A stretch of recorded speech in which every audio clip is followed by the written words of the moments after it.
Station is our first map in the best of 5, and starting to the top right of the map is the Zerg player. 21 years old actually. AGIN, KangHo. One of his alternate IDs back in the days was Thunder. Yeah. And he certainly has to bring the Thunder today. He's up against a strong Zerg versus Terran player, starting to the bottom right of Star Station in blue for Team Startail. Startail Bomber. 25 years old. One of the older players that we have here in Korea. Yeah. And, you know, Bomber is one of the most famous as well. Really known for dropping his Manor Mules, his great play in the beginning of StarCraft 2, his all kills. Those Mana Mules, I mean, he has a history of calling them down prematurely. That's one of the things that we've seen at the GSL finals back in Las Vegas, where Startail was up against the Prime team. Yeah. One of the most important games, Bomber versus Marine King. Bomber has a good chokehold on the game, drops the Mules, and then suddenly Marine King comes back and takes the series. Everyone was wondering, Bomber, what would have happened if you would have used those Mules to get an extract? Exactly. You know, what could have been. A lot of people wonder about that series. That was a very famous GSTL finals, I think, that nobody will ever forget.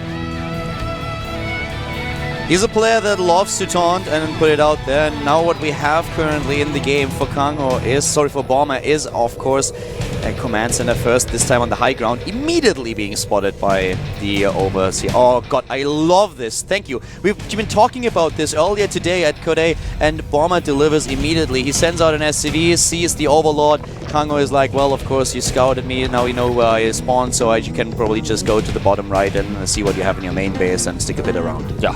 I mean, this is just a clever tactic you can use to get a little bit more information about your opponent. Yeah, we should elaborate on this. In case you're a little bit newer to StarCraft, there are certain timings for each and every map where you know when a Zerg player will arrive with the Overlord in your own base when he spawns at a certain position. And the vision range of an Overlord is bigger than of your building. So what you want to do is like just send an SCV out to the edges of your base at that certain amount in time, and then you will see if there's an Overlord or not. If there's an Overlord, you know about your opponent's spawning position.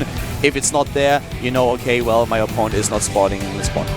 By the way, we have something insane happening right now, Color. This is like the most confident player in the world. He just shows the third command center of the Overlord. He's like, yeah, anyways, I'm going for a really risky third command center, and I'll show it to you. You want to see it? I'm telling you, I'm not joking. It's right here. He actually just shows the command center right in his face. And he does not get a single Marine before he builds the command center either. No gases, nothing. Yeah. That's like the fastest third command center that he could possibly get in this game.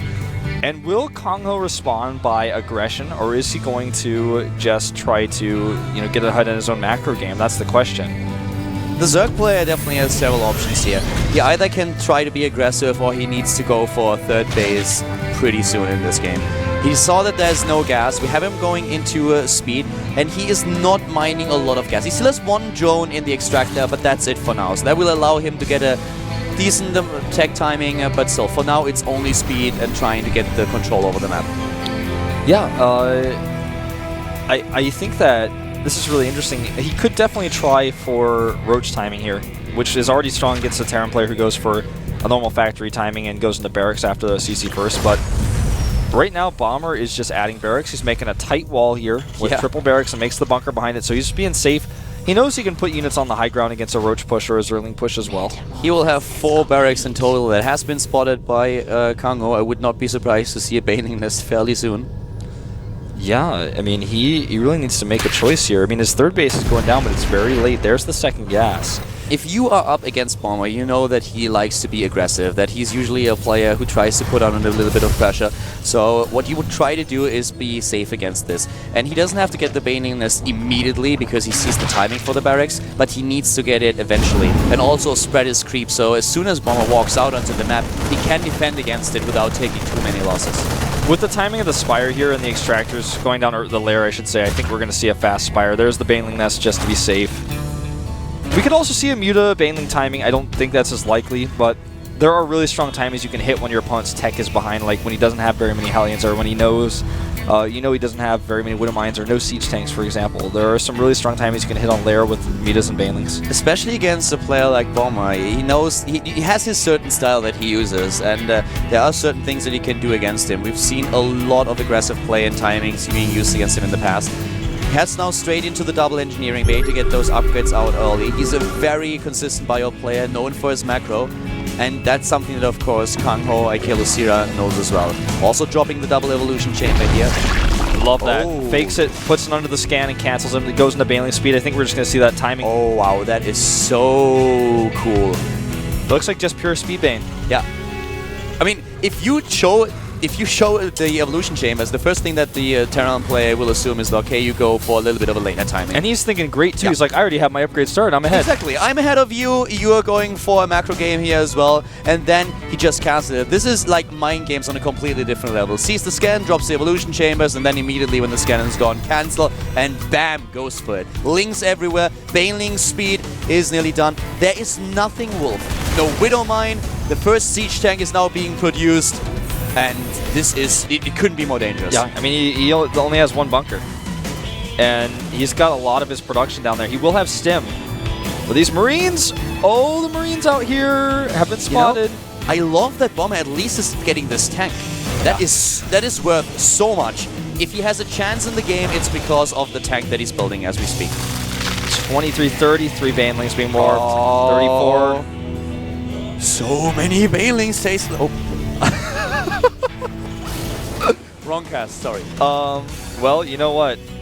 Definitely check out that YouTube video, but here come the Banelings, here come the speed Banes. Here comes the pain. We have one siege tank ready, the second one. Will it finish? Here comes the shot. The tank on the high ground. He needs to focus. He needs to target. He gets the shot in, but the Banelings, they are everywhere. And he's in the main base. He can just target the siege tank. No raise on the depot even. That was a really good shot though. And the siege tank is now down. Another one is coming in. He takes it down with the links, trying to save those Banelings for the rest of the Marines. Yep, the Banelings here coming down the ramp, but a good split, and there's a bunker too. This is a dance of death, and both of them are dancing it right now, with KangHo getting the better results, taking down a lot of these SCVs. He still has links in position, taking down the last few Marines. He's killed all the Marines, so there's only SCVs left to fight. A few Marines coming out, but it's way too late. He's morphing the Banelings right under the nose of Bomber now. And it looks like KangHo has done it in game number 1. Too much damage done here. That bunker will never complete. The siege tank is going to die in seconds here. Next wave of Zerlings. Mind gaming Bomber, and it works. The Banelings in the main base. This is Bomber losing game number 1. KangHo is everywhere, taking down more and more harvesters. The next wave of links is already being produced. Bomber is trying to hold on, but he can't.